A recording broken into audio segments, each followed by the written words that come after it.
ಕೈಯಲ್ಲಿ ಹೂವಿದ್ದರೆ ಜೇನು ಬರುತ್ತದೆ ಎಂಬ ಗಾದೆ ಮಾತು ಜೀವನದ ಒಂದು ದೊಡ್ಡ ಸತ್ಯವನ್ನು ನಮಗೆ ತಿಳಿಸುತ್ತದೆ.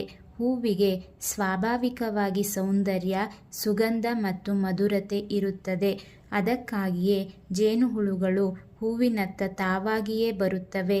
ಅದೇ ರೀತಿ ಒಬ್ಬ ವ್ಯಕ್ತಿಯಲ್ಲಿ ಉತ್ತಮ ಗುಣಗಳು, ಶ್ರಮ, ಸತ್ಯತೆ, ಜ್ಞಾನ ಮತ್ತು ಸೌಜನ್ಯ ಇದ್ದರೆ ಜನರು, ಅವಕಾಶಗಳು ಮತ್ತು ಯಶಸ್ಸುಗಳು ತಾವಾಗಿಯೇ ಆತನತ್ತ ಬರುತ್ತವೆ ಎಂಬ ಅರ್ಥ ಈ ಗಾದೆಯಲ್ಲಿದೆ.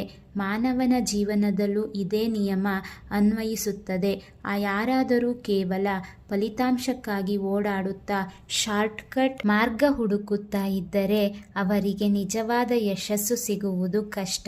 ಆದರೆ ಒಬ್ಬನು ತನ್ನ ಕೈಯಲ್ಲಿ ಹೂ ಎಂಬಂತೆ, ಅಂದರೆ ಕೌಶಲ್ಯ, ಪರಿಶ್ರಮ, ಶಿಸ್ತು ಮತ್ತು ಧನಾತ್ಮಕ ಮನೋಭಾವವನ್ನು ಬೆಳೆಸಿಕೊಂಡರೆ ಅವನ ಜೀವನಕ್ಕೆ ಜೇನು ಎನ್ನುವಂತೆ ಹಣ, ಗೌರವ, ಹೆಸರು ಮತ್ತು ಸಂತೋಷ ತಾನಾಗಿಯೇ ಸೇರುತ್ತವೆ.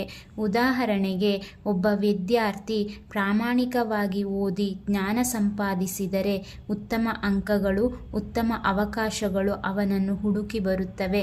ಒಬ್ಬ ರೈತ ಶ್ರಮಪಟ್ಟು ಬೆಳೆ ಬೆಳೆದರೆ ಉತ್ತಮ ಫಲ ಮತ್ತು ಆದಾಯ ದೊರೆಯುತ್ತದೆ.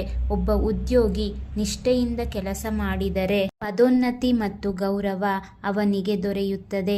ಇಲ್ಲಿ ಯಾರನ್ನೂ ಬಲವಂತವಾಗಿ ಕರೆತರುವ ಅಗತ್ಯವಿಲ್ಲ. ಗುಣವೇ ಆಕರ್ಷಣೆ. ಈ ಗಾದೆ ನಮಗೆ ಮತ್ತೊಂದು ಪಾಠವೂ ನೀಡುತ್ತದೆ. ನಾವು ಮೊದಲು ನಮ್ಮನ್ನು ನಾವು ಸುಧಾರಿಸಿಕೊಳ್ಳಬೇಕು. ಹೊರಗಿನ ಫಲಿತಾಂಶಗಳ ಹಿಂದೆ ಓಡುವ ಬದಲು ಒಳಗಿನ ಗುಣಗಳನ್ನು ಬೆಳೆಸಿಕೊಳ್ಳಬೇಕು.